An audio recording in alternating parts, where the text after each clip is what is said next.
Hi, hey, hello, and welcome to a very sad Wash the Jersey episode of a Colts podcast presented by Sports Illustrated Horseshoe Huddle. My name's Brandon, and I'm joined here by your co-host, my best friend, Andrew Moore. Tough loss today. You were there. Your heart is hurting as well. How are you feeling? How was the environment? What's up? Environment was good. It was a packed house there at Lucas Oil Stadium, and the fans were really bringing it. It was pretty loud throughout the game. So I thought the environment was good, and the Colts at a couple of different points. I thought that the Colts had it in the bag, and the Colts were going to sneak out with the victory. And once again, they did not. Once again, the Colts lose to a very good team, but they were up by double digits, and then they end up giving the game away. And that's really what they did today. The Colts, I think we're gonna see a theme throughout this episode, is that the Colts beat themselves once again. And it's really tough because you had that opportunity against the Super Bowl champions and you weren't able to capitalize on it. And I think that's what stings the most, is it was right in front of them to take, and the Colts gave the game away, I should say. Well, they gave the ball away plenty of times as well. Yeah. They ended up kind of going hand in hand, those two things. It was tough. I didn't think we had much of a shot going into the game. And of course, it works out to being a close game, getting our hopes up. And, I was really excited to get the opportunity at a double dip there at the end of the first half and start of the second. Colts Twitter is imploding today. I believe that. I've not been partaking because I don't feel like hearing about it. But it was a close game. Like I told you before we started, the second that strip sack happened down in the red zone, I'm like, yeah, this is going to go just how we thought it might have. Couldn't take care of the ball today. The refs didn't give us any help. I don't think this game, you'll believe it or not, I'm not going to blame Frank as much for this game as people might think I would, because that's typically who I'm going after in these situations. Just another quality team loss. You can't really blame the defense when they generate 3 turnovers. Even though they all of a sudden just couldn't. Leonard Fournette looked like he was running against college players again. But yeah, overall, I'm fine. Before we dig in here on this Colts loss to the Bucs 31-38, I just want to remind everybody to go follow us on social media, on Twitter, Instagram, Facebook, at a Colts podcast. Real simple, at a Colts podcast. Andrew, I like the Colts. And I really like podcasts. What should I do? I think you should go listen to a Colts podcast. You should listen to a Colts podcast, and then you should tell your friends to listen to a Colts podcast. Ricky, I like your picture there. F cancer. Yeah, and also, bullshit penalties. I agree with you there. But I mean, at the end of the day, it starts with the turnovers. Lose the turnover battle 5-3. 5 turnovers. A couple of them, egregious, and maybe one that should have been pass interference. Maybe not because I actually think it was pass interference, but right after a ticky-tack call, in the favor of the Buccaneers against Rock, you turn around, you see that, and it looked like full speed. Okay, once we watch it in slow motion, watch a replay over and over, you end up seeing that, he didn't really push Michael Pittman Jr. back. That was more Pittman moving on his own, but at full speed, it looked like the guy yanked him backwards. And I couldn't believe there wasn't a flag. Yeah, the penalties definitely, it seemed like they favored the Buccaneers today. The Rock Ya-Sin pass interference, the pass interference call on the third down again inside the red zone, where TJ Carey just made a really great play on the ball, and they called it, and then the Buccaneers were able to score on that. And then there was that one point where they almost called pass interference on Rock Ya-Sin again, and the reason why they didn't was because Darius tipped the ball, thankfully. Mm-hmm.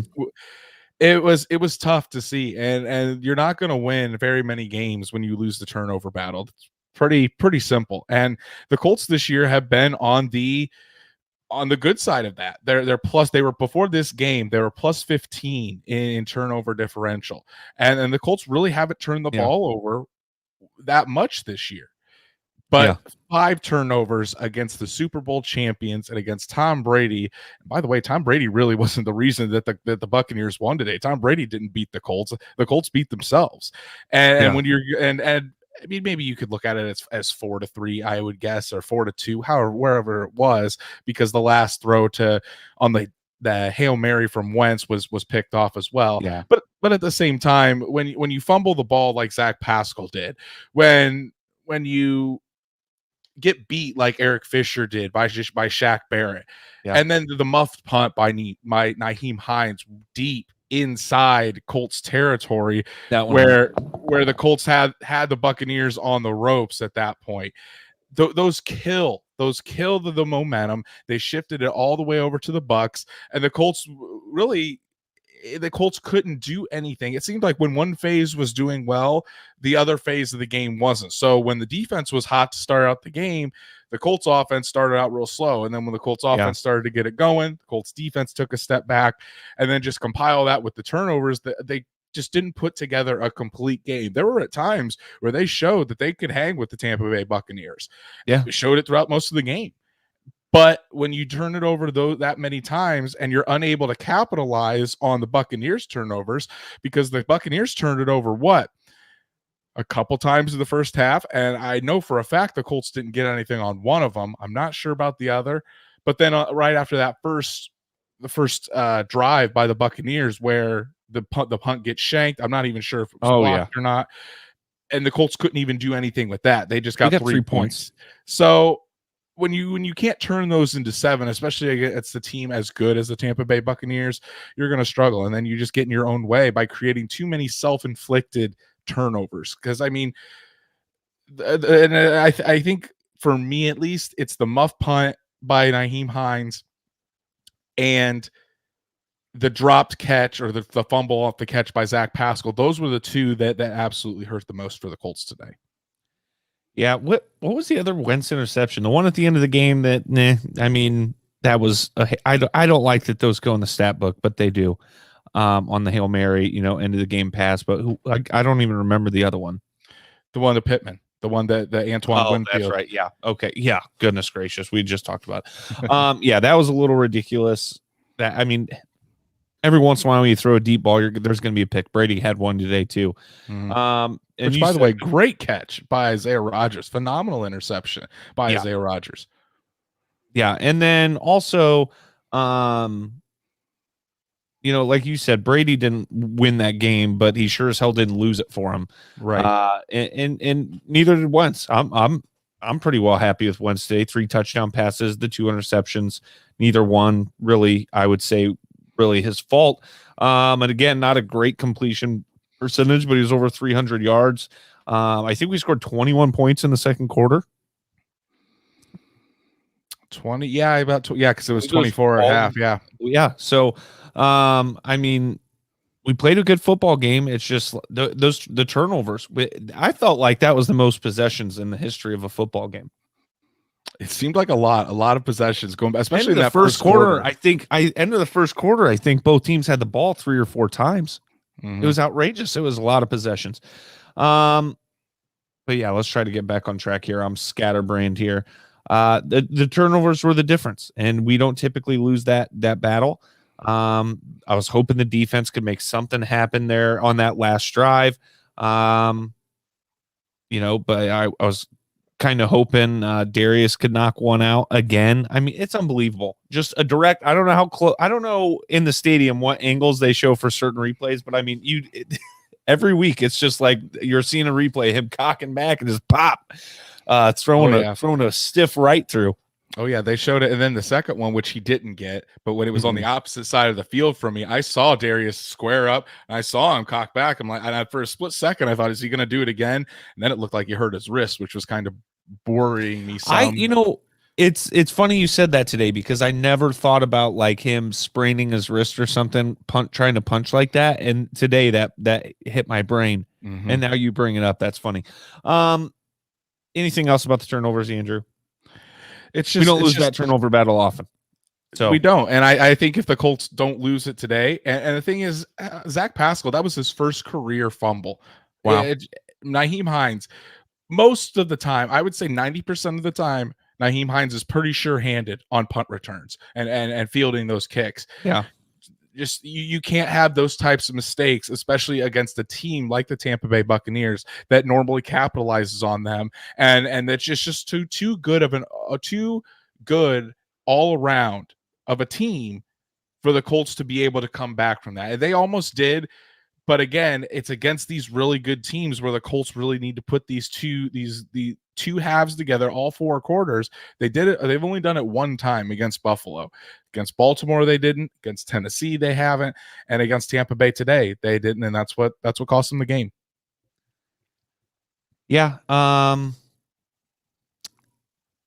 I agree. And then this is, Matt mentioned Twitter imploding today, and this seems to be the subject for the most part. Colts get away from the run game. Wentz throws the ball 44 times. I already mentioned that. There was at one point 27 passes straight, and that's what everybody's all pissy about. 44 passes, 20 runs. The first half, Jonathan Taylor, it appeared that it was starting to open up. It appeared that JT was still just a little at a time, but over and over and over again, it was like he was gaining a little bit more and a little bit more. So I was hoping into the second half. We texted about it. We were talking at halftime. I said, now we just need to control the ball, keep Tom Brady off the field, run the football. And then we get this 27 straight passes. And like I said, this is the contention point on Twitter. Reich basically says after the game that a lot of those were RPOs that Carson checked out of or took the pass option. What do you think about that 27 straight number? I probably would have liked to have seen more design runs. Frank Reich did say that a lot of those were RPO calls, and looking at the defense, I was from where I sit, my seats are behind the field goal post. So you can try to read the defense, and that's what I was trying to do. The Buccaneers were playing the run a ton. They were making sure to try to take Jonathan Taylor out of the game. They were loading up the box on almost every single play. Yeah. And that's why on those RPOs that you see, Carson Wentz would bring it back and start to pass and I can't talk, start to throw the ball or try to get it out to his receiver. I would have liked to see more designed runs called in that, because I understand that the Tampa Bay Buccaneers have the number one rushing defense. I understand that the Colts didn't necessarily get off to a hot start while running the ball.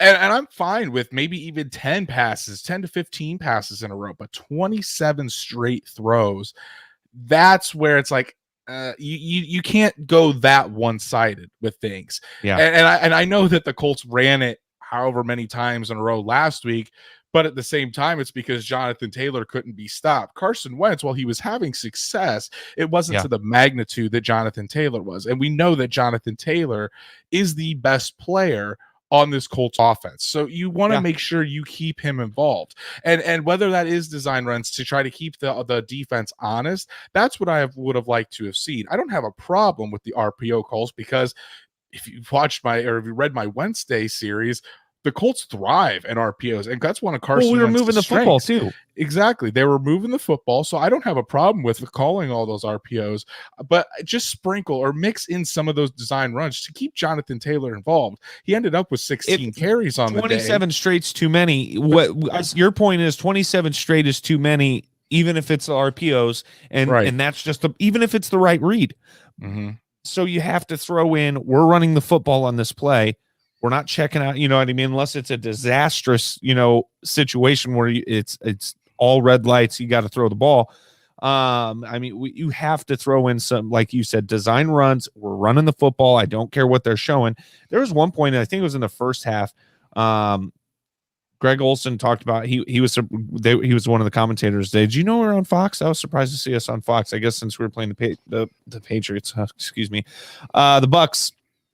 But anyway, I think there were only 5 or 6 guys in the box, including the linemen. They had, like Matt said in the chat here, there were a lot of 5 down linemen, against us today. But we had like a 3rd and short situation. We threw the football instead, which I think we ended up still getting the first down. We were just kind of surprised by that decision. So there's other situations too where Carson might have made that read, but I'm not 100% sure they were all the correct read. And we saw the last real drive of the game. The Colts gave it to Jonathan Taylor, and the Colts were able to eat up some clock, did go you see right that? down the field. Yeah, So, and then eating up the clock ended up killing us. well, at the same time, I thought that the Colts would be able to at least put up a fight against Leonard Fournette. Didn't know that he would be turned into playoff Lenny today. But I really just wish that, and I'm not going to kill Frank Reich because I think for the most part Frank Reich had a good game. I especially loved him going for it both times. I even tweeted out, "Go for it," because the Colts defense was hot at the time, and the Colts knew that field goals weren't going to cut it today. They just weren't. I was fine going with it both times. They needed to keep the pressure on the Bucs, and I'm glad that Frank Reich did it. So I'm not going to bash Frank Reich. But I would still like to see more design runs for Jonathan Taylor. I mean, yeah, Vita Vea is a huge clog in there, but at the same time, we saw what happened. It's not like he was an invincible wall. The Colts still had some success running the ball, especially late in the game. Do you know he lost a tooth? I did not know that he lost a tooth.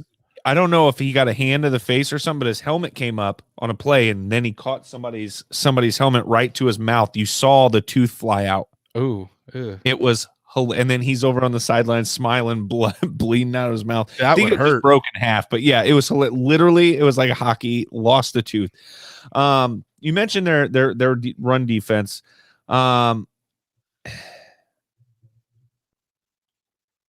didn't. I mean, similar to the Bills, they haven't played any great running teams, running offenses. Cowboys, Falcons, Rams, Patriots, Dolphins, Eagles, Bears, Saints without Alvin Kamara, if I remember correctly, Washington, and the Giants. And the Giants, I mean, they have Saquon, but they're a dumpster fire. So even though they got a win today, but I mean, so again, like we didn't let that stop us with the Bills. Why I just don't understand why we let that shake us in this football game is all. And I think it's just different because Jonathan Taylor was having so much success early against the Bills. I mean, we've talked about how many times now that Frank Reich likes to ride the hot hand. Well, today it seemed like was Carson Wentz in the passing offense. I mean, at first it certainly didn't start out that way because I mean Pittman started off real bad, and I'm thankful that he was able to pull himself out of that slump, and he made some really good catches later in the game. But I mean, him falling down on 2 third downs where he dropped the ball or he fell down on his cut. Yeah, that definitely hurt. But then you saw Carson Wentz start to get into rhythm, and I think it all started with that bomb to Ashton Dulin, which my God, what a pretty ball to Ashton Dulin for 62 yards for the TD. And I think that's what kind of started everything. Carson Wentz kind of settled down after that. He started getting into a rhythm. He didn't start rushing things. There were many times where I saw Carson Wentz stand in the pocket and just step up and deliver a very nice throw. So I'm excited to watch the film.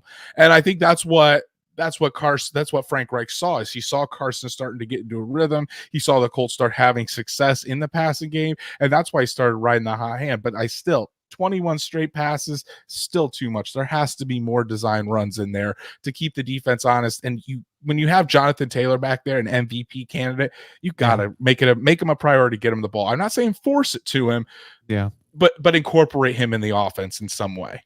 Matt says the dude behind him in the stadium wanted Reich fired at halftime. Right after a touchdown, before the end of the half. That's why he hates Reich. He's too aggressive. Should have taken the field goal. Yeah, those 7 points look a lot better on the scoreboard to me, pal. Yeah, I mean, if I'm saying both of those were, ones we should have gone for, is probably not over aggression. Because right. I'm more. You're usually on the conservative side, which is kind of crazy, but yeah, I'm always early in the game. There's certain situations where you have to go for it, and it. Frank, what was it? Kiefer tweeted out today. I'll say this for Frank Reich: he's never seen a fourth down that he can't go for. Something along those lines. That's a good tweet. He's never met a fourth down that he's not willing to go for. Anything else on the run? I mean, it is what it is. I'm not even beat up about this loss. I'm not as upset about it as I thought I'd be. I don't love the way it happened, but that's a good football team that we just ran with again, and should have won.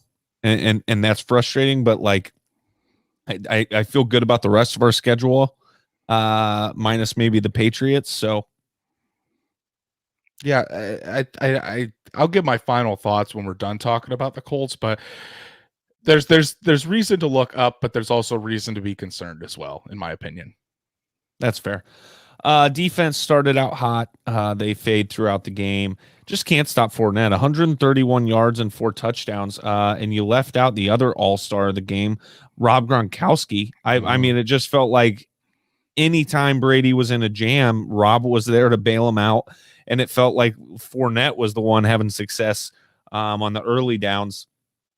What did Gronk have? Let's see here. 7 receptions, 123 yards. Can't believe he didn't have a touchdown. But I mean, both of those guys, just a killer game.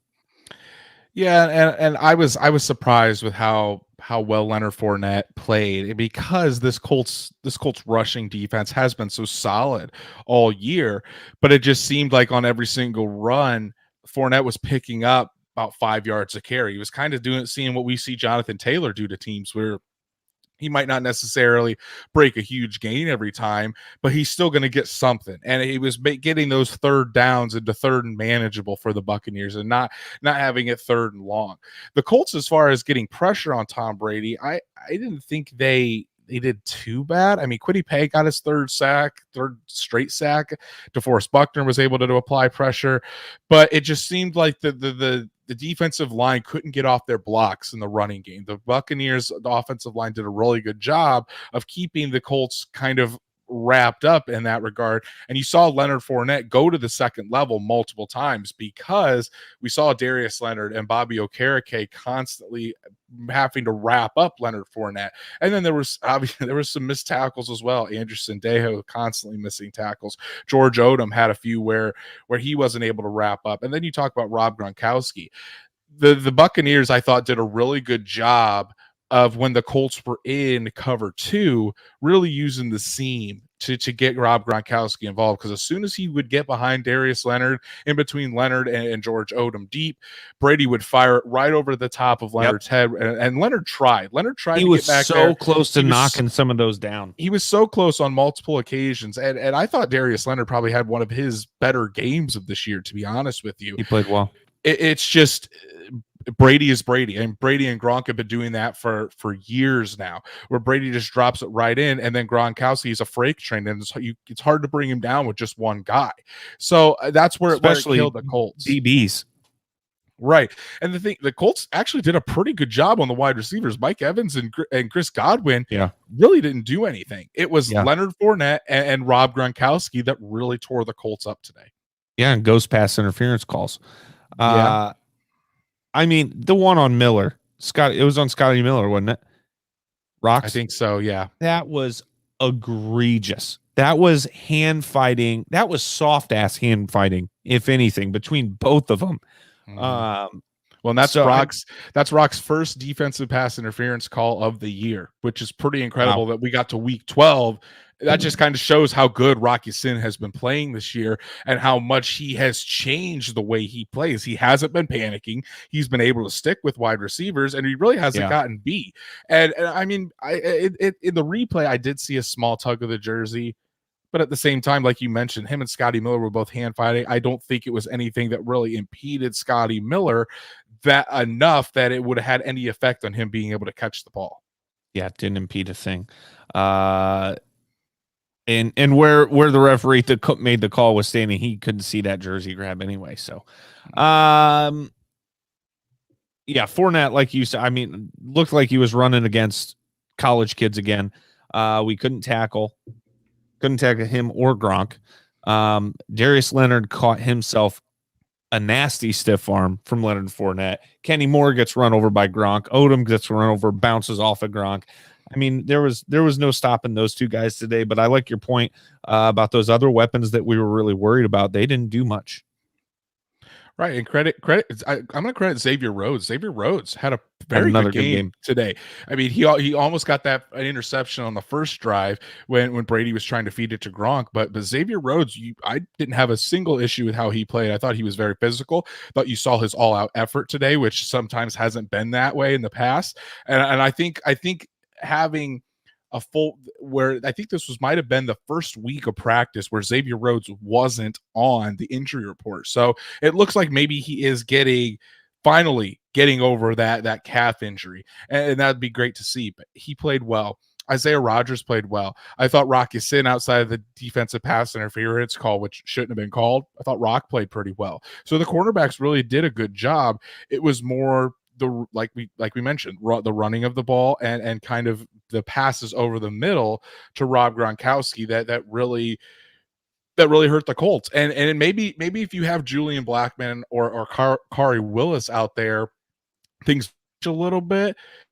But still, it seemed like the Buccaneers were really on point and focusing their attack on the middle of the field, where throughout the Colts defense. Do you not have a Colts player of the game today, Andrew? Oh, no, I'm looking. I always forget that that's all the way at the end and not at the beginning. Another lead loss for the Colts against a good team. Can't seal the deal. I thought we had gotten over the not playing both halves situation. And it turns out that is exactly what we're going to continue to do, at least when we play good football teams. Yeah, and this is kind of where I was getting to when I said there's reason to look up and there's reason to kind of be a little bit concerned. And we'll start with the concerned area, and it's happening again. The Colts against good teams, they don't have a problem getting out to a lead against Tennessee, against Baltimore, and against the Tampa Bay Buccaneers. Each time the Colts have had double-digit leads against these teams, but they can't finish the job. Whether it's the defense just absolutely collapsing against Baltimore, whether it's Carson Wentz and his bonehead decisions against Tennessee, whether it's the Buccaneers against today and all the turnovers, it's just something that the Colts just can't put the full game together. And I don't think it's a matter of not keeping the foot on the gas, because I think they absolutely did that today. It's just the execution wasn't there, and they haven't been able to put together all four quarters. And that is concerning, because these are the teams you're going to face if you do end up making the playoffs. These are the teams that the Colts will have to face, because I mean, while Tennessee lost again today, so did the Colts. So the Colts didn't make up any ground on Tennessee. Patriots helped us. We didn't help ourselves. Right. So, I mean, while the door for the AFC South is open just a sliver, today was huge. The Colts really needed to win if they wanted to really put pressure on Tennessee. So you're probably looking at a 6 or 7 seed. So you're either going to be playing in Foxborough against New England, in Buffalo, in Baltimore, in Tennessee. One of these really, maybe even Kansas City, one of these really tough places to go and play, and it's going to be against a really good team. You have to find a way to close these games out, and you have to find a way to execute and really put these teams away. And we've seen it one time this year against Buffalo. And I was on board with you as well. I thought we had finally seen where the Colts have turned the corner on this, but obviously they have not. We kind of need to see it more consistently now. But I will say this, as far as looking up, I mean, you can't deny that the Colts went head to head with the Super Bowl champions and almost beat them. They should have beat them, and I think that's what's so frustrating about these Colts losses to these teams, because you can make a case that the Colts outplayed Baltimore, Tennessee, and Tampa Bay in every single one of those games, and the Colts should have probably won. So the Colts have the talent, I believe, to do that. It's just, you got to close it out. That's part of it. And I think I've said this multiple times on the show. That's the difference between a good playoff team and a team that misses the playoffs, is you have to close out these games. And until the Colts can really learn how to do that, hopefully this cycle doesn't continue, but it seems like it will. So that it's something to be excited about, that the Colts can play up to these teams, but you got to finish the game out. And I think that's where the Colts are sitting right now.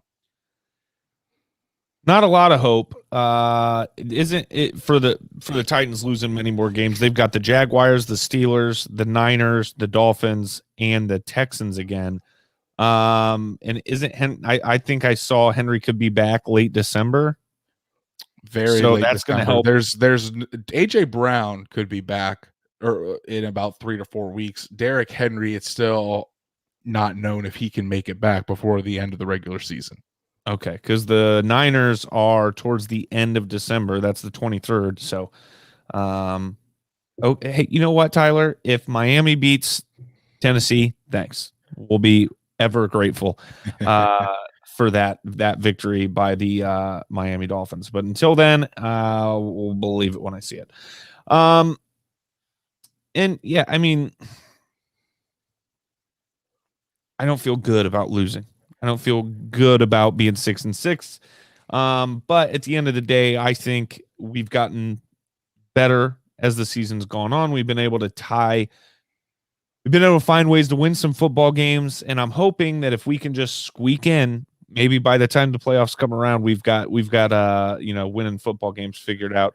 But we still got to get there, and we got a ways to go. So I think at this point the Colts can get in at 10-7, but they'll need a huge amount of help. If the Colts can go 11-6 and really hammer these last 5 games out, I'm very confident they'll get a wild card berth.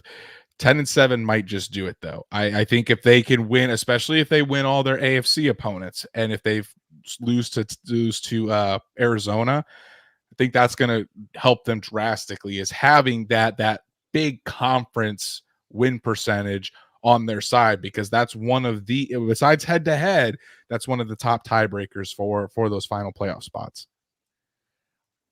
I don't know how I feel about the game against the Cardinals. I guess we'll see how healthy they are at that point, but not great. Patriots, the way they've been looking, I don't feel great about that one. So those are the two biggest ones I'm worried about. We'll see. I'm just glad I get to watch the Patriots game. I'm glad that got moved to a Saturday night. That worked out really well for me because that Sunday I'll be traveling back home from Atlanta area. So that works for me. Hard Knocks episode 2. What'd you think? It was good. I don't love it. You're not a fan of the Hard Knocks in season series, are you? The storylines are just not the same. You know, not having that fringe guy that might get cut, might not. I don't know. It's different. I don't hate it, but I don't love it. I don't like it as much as I thought I would. I really like seeing the preparation aspect that goes into it. And my main takeaway from this week's episode is Bubba Ventrone is going to be a head coach in the NFL someday. The Colts special teams coordinator. Yeah. This is 2 weeks in a row where he has prepped his guys and predicted exactly what's going to happen. He has said, well, before the Buffalo game, he said Isaiah McKenzie, he has a tendency to turn the ball over, and I think he's probably going to do it, give us an opportunity on a kickoff. Sure enough, what happens? Isaiah McKenzie fumbles the ball, and he did that the week before as well, talking about the blocked punt. And so this Colts, Bubba Ventrone and the Colts special teams unit, well, they didn't have their best day today with the Nyheim Hines fumble, but they're always so prepared. And Bubba Ventrone always has his group so ready to play. And that's why I think just him being so prepared, having those guys out there and ready, I think Bubba Ventrone is going to be a head coach someday in the league. And I think he's a phenomenal coach as well. Could be. Matt says he likes seeing the behind the scenes of team meetings and the position meals and stuff like that. I enjoyed that too. How about Big Grove slapping a little Coca-Cola in his buffalo or his barbecue sauce? That was a wild move. Am I going to try that? Absolutely. I didn't think about stuff, the positional groups getting together to do stuff like that. I thought that was cool. I enjoyed the a little bit of Frank behind the scenes back with his Bills days. That was really cool. I like to see how the team was supporting him through that. But yeah, I mean, just in regards to compelling TV, this is not up to par, compared to I think the regular preseason Hard Knocks. It is cool to see though that the guys hang out outside of the facility, and they're all really close. Those position groups are all really close. I mean, the running backs all having the conversation. Running backs on 3, 1, 2, 3, running back, and then having Grover Stewart cook all that food for all of those defensive linemen. That was pretty cool to see. But yeah, man, I gotta try that. He put some butter in there, put some barbecue sauce, put a little Coca-Cola. Man, that'd be pretty good on some chicken thighs, on some leg quarters. Frank said that sauce was legendary. I'm gonna have to get me some of that in the offseason. And I like that you brought up the point that Frank Reich was meeting with some of his Bills teammates, and it was really cool to see. I mean, Bruce Smith, an all-time legendary pass rusher. The guy had 200 sacks in his career, most all time. That's and wild. To see 76 different quarterbacks. To see DeForest Buckner come up there and introduce himself, and Frank Reich wanted DeForest to meet Bruce Smith because and you could just see the admiration that Frank Reich has for DeForest Buckner and his talents, just gushing about DeForest Buckner to Bruce Smith. I thought that was really cool. Brown's gonna Brown. Yeah, other than, I mean, that's it. It was good. It's entertaining. I'm enjoying it. I'm gonna keep watching it. You know what I mean? It's just not. And Jonathan Taylor just absolutely dominating. Tough. That was pretty cool. That was a lot of fun. I mean, we knew what this episode was going to be about, right? Mm-hmm. All right. Let's go to week 12 scores. This NFL season's drunk. It's ridiculous. I can't even nail a Thanksgiving Day parlay. Same here, brother. I got absolutely destroyed. Yeah, good thing you didn't take that Cowboys spread. Not that it ended up mattering anyway. Yeah. Bears barely beat the Lions. Embarrassing. 16-14. But Andy Dalton gets it done because he's the best quarterback on that football team. Man, Vegas does it again, man. The line was 2.5, and the Bears won by 2.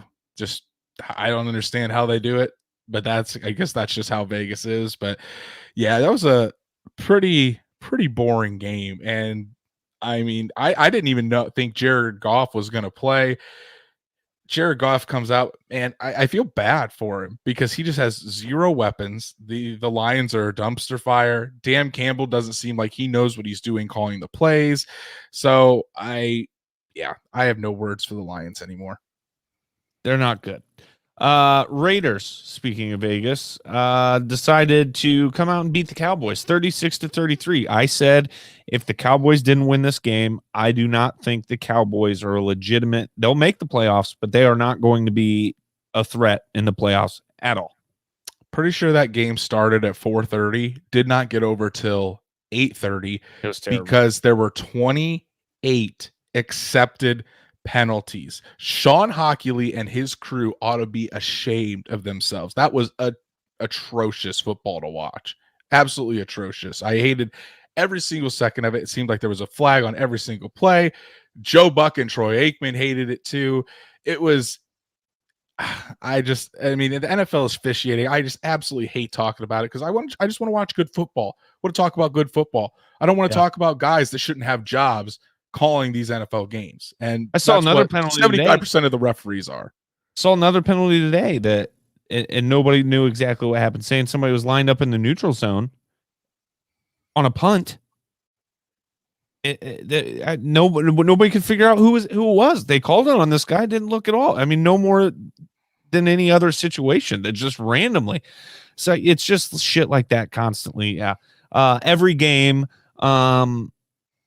throughout the league, by the way. So just so we're clear about our Colts bias. Anyway, Bills 31, Saints 6. Did not expect the Bills to bounce back quite that hard. But the Saints are just not good without Jameis Winston or Drew Brees. I mean, Trevor Siemian can't do anything. Taysom Hill, they obviously didn't want to put him in at quarterback. I think he's still dealing with an injury. I think it's time. For Ian Book to be thrown out there. The old Notre Dame quarterback. Can't hurt because you got Notre Dame fan. 2 trash quarterbacks. Throw in Ian Book. We'll see what happens. By the way, I'm no Michigan fan, but I hate Ohio State almost as much as I hate the Patriots. So I loved Michigan getting that win yesterday. Nice to see Harbaugh finally get his first victory. Oh yeah, against Ohio good old State. Jimmy. Here's a shocker of the day. Bengals 41, Steelers 10. It was 31-3 at halftime. Steelers plus 7.5 did not go well. Didn't see any of this game, but every time they showed the Steelers-Bengals game, there was a little cheer in Lucas Oil Stadium. Unfortunately, Colts couldn't capitalize on it. But yeah, sounded like old Joe Burrow was back to slinging the pill all around the field. Yeah, I didn't really watch any of that one either. It was the other local game, and I was not changing the station. So, Dolphins 33, Panthers 10. I kind of expected that one to go that way. I don't know if I did or not. I think I said it would be a close game. It turns out it was a blowout, but the Dolphins seem to be turning things around, and I think it's because their defense is finally starting to come together. I think the honeymoon has already worn off for Cam Newton and the Panthers, though. Oh, yeah, very quickly. He's back. Hey, how about these apples? Tyler sent me this stat. Back-to-back games with 80+% completion percentage since 1950. Tua, Kyler Murray, Drew Brees, Peyton Manning, minimum of 30 pass attempts for each of those games. So he's on a short list of guys. Congrats to Tua. I really don't know if that means anything against a bad Panthers defense, but hey, good for Tua. Patriots 36, Titans 13. That also was a larger margin than I expected. Larger margin. But I'm glad the Patriots got it done. Ryan Tannehill is all by himself right now. And his number one wide receiver, I think, is Chester Rogers at this point. So Titans are limping their way to try to get this AFC South crown. Yeah, and the Patriots go off for Miami. Patriots look good. Patriots do look really good. I saw a tweet today. People owe Bill Belichick apologies. Giants 13, Eagles 7. That one, another shock. I mean, what is going on? Did you pick the Giants or did you pick the Eagles? We both picked the Eagles. I think we picked the Eagles. I think Jalen Hurts was picked off 3 times by the Giants, and that kind of led to everything. So I saw one of those picks. It was him falling away, running while running. It was a terrible decision. But yeah, Falcons 21, Jags 14. Did you pick the Falcons, didn't you? I picked the Jags. You know me, every single time. Doesn't matter what happens. Did I end up picking opposite of you and going with the Falcons? I think you did. Oh, so there's awesome. a win for you. That's good because this next one's a win for me as well. Jets 21, Texans 14. That's true. I think you probably passed me by again in the pick'em standings. I thought the Texans would actually put up a fight after seeing what they did against Tennessee, and then you let Zach Wilson kind of go right on over you. So good. Good for Zach Wilson. Broncos 28, Chargers 13. Didn't see any of this game, but the Chargers are like the ultimate up and down team. I mean, you put up 41 on the Steelers the week before, and then you only put 13 up on the Broncos. So, I love Justin Herbert, but I don't know coaching. I really don't know what this Chargers team is right now. That's got to be coaching, right? Not being able to keep your guys focused after a win like that. That's just my assumption. I didn't watch any of the game. Packers Rams 36-28. Packers win. That was a decent football game. That's the afternoon game I chose to watch. It seemed like I was listening to it on the way home. It seemed like it wasn't as close as the score indicates. The Packers were up 36-17 at one point, and it seemed like Matty Stafford and the Rams offense was kind of struggling there for quite a bit of the game. Defenses just have these guys figured out, apparently. Also, though, Sean McVay, little laugh and wink over at his buddy Matt LaFleur in the middle of the game too, like a little sideline to side, like they were laughing about something. It was hilarious. 49ers 34, Vikings 26. Just can't hit. Couldn't pick a game this week. Neither could I, brother. But hey, 49ers seem to have woken up after that Colts loss. They're starting to put together some games. They're starting to get healthy. Debo's going off. George Kittle's back. Jimmy Garoppolo's been able to handle it. The 49ers, do the 49ers end up squeaking into the playoffs in a terrible NFC? Maybe. We'll see. Good. Vikings, The Vikings had to call a timeout because Kirk Cousin lined up under the guard. I'm not shitting you. I'll have to send you the link. Yeah, do you like Lined that, up under Kirk the Cousins? guard. The guard turns around. He pushes over. You like that? You like that guard? You like that? Screaming at his guard. Hilarious. Absolutely. The guard turns around. He's like, you need to go. And Madison or Cook ran up behind him and pushed it. They had to call a timeout because the play clock was running down. He was getting ready to call. Under the guard. I wondered what was going on because I was listening to Sirius radio and they were doing the Vikings broadcast, and the Vikings color commentators were screaming. The dude's like, "Call a timeout!" I was like, "Why is this dude screaming like this?" Apparently, that's why. Hilarious. We did forget to do this, Andrew. Stats Matt here. Did you? Oh, wrong one. Oh, look at that. He brought up what I was talking about. Something we didn't talk about was the Mathis halftime. How was that? It was pretty cool. There was a lot of former. I did not cry, but I had a big smile on my face. I texted you though. It was very fitting that they put Robert Mathis's name in the Ring of Honor right next to Dwight Freeney. Dwight Freeney was there on stage with Robert Mathis to welcome him into the Ring of Honor. Plenty of former Colts. I mean, Edgerrin James, Reggie Wayne, Pat McAfee, Adam Vinatieri, Gary Brackett, Cato June, Chuck Pagano was there. It was Jaquel Jackson. It was good to see all those guys back there. I think Antoine Bethea was back. So it was good to see Robert Mathis. I mean, the all-time leader, a Colts franchise leader, I should say, in sacks, all-time NFL leader in strip sacks. Very, very well deserved. And I think it's just the start. But I think Robert Mathis eventually will end up in the Hall of Fame as well. Did you catch the interview with Pat on Pat's show? It was good. Good recommendation by Matt. It was good. You should listen to it. News around the league. Bills cornerback Tre'Davious White suffers a torn ACL versus the Saints, out for the remainder of the year. Titans wide receiver A.J. Brown placed on IR with a chest injury. Not much news around the NFL, but the Tre'Davious White injury definitely hurts the Bills secondary because he was there. He's one of the top corners in the NFL. He usually follows around the top wide receiver of the other team, and that's certainly going to hurt this team moving forward, especially when we get into the AFC playoffs. All right. It's time for Andrew's Colts Player of the Game. WWJD, baby. Jack Doyle gets the player of the game. The dude made so many clutch catches today, so many third down conversions. He gets a touchdown. Jack Doyle's really been coming on the second half of the year, and I think it's because him and Carson Wentz starting to develop that rapport. So it was good to see. You always love a good Jack Doyle game, and I wish the Colts could have pulled it out for him. But Jack Doyle, his first appearance this season as a Colts player of the game. Literally at the end of the first half, I was thinking Jack Doyle is going to be Andrew's player of the game, I bet. And I said, and I think I'm going to go with Carson Wentz the way things are going right now. Mm-hmm. But guess what? I don't have a Colts player of the game because I don't pick losers. Yeah, there you go. No moral victories for Brandon Moses. Not anymore. Not this year. As I give us one earlier, anyhow.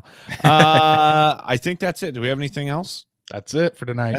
That's it. Go follow us at A Colts Podcast on Twitter, Instagram, and Facebook. Pretty simple spelling. A Colts Podcast. I don't need to do it for you. Okay. You guys are big kids. You can figure it out. Lamar is going to hand this to the Browns. That'll be wonderful. I'm down for a Browns loss. Stats Matt, sorry you couldn't link up with Andrew today. Once he gets to those seats, there's no leaving. Well, I got there late today, so the lot we normally park in, the normal tailgate lot, got there, lot was closed. It was full by the time I got there. First time that's ever happened. Pretty wild. Yeah, so you go to that other spot we used to park at, or that one spot we parked at one time when me, you, and Danny and Paige went last year? No, that was because that was like 3 streets over, and I was like, nah, I gotta find a park. So I parked in this random lot never parked in before. Wasn't too bad. $5? Still $20. $20 is $20. You're not wrong. Everybody, thanks for listening. We'll see you Wednesday night as per usual, I believe. Until then, go Colts. Go Colts.